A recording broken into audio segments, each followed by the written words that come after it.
Rape చేస్తామని బెదిరిస్తున్నారట నటిని. ఇంతకీ ఎవరు, ఎందుకు అన్నారు, బెదిరించారు అన్నది ఇప్పుడు మనం తెలుసుకుందాం.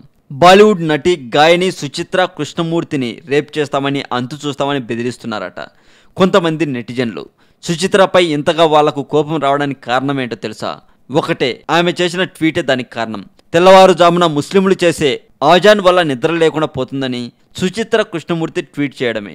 కొంతమంది ఆమె ట్వీట్ని సమర్థించగా, మరికొంతమంది మాత్రం తీవ్ర స్థాయిలో విభేదించడమే కాకుండా రేప్ చేస్తామంటూ బూతులు తిడుతూ పోస్టులు పెట్టారు కొంతమంది నెటిజన్లు. దాంతో వాటిలో కొన్ని స్క్రీన్ షాట్స్లు కాపీ చేసి పోలీసులకు ఫిర్యాదు చేసింది సుచిత్ర కృష్ణమూర్తి అని సమాచారం. Tollywood central Facebook page link కూడా ఇదే వీడియో డిస్క్రిప్షన్లో ఉంటుంది. క్లిక్ చేసి లైక్ కొట్టండి.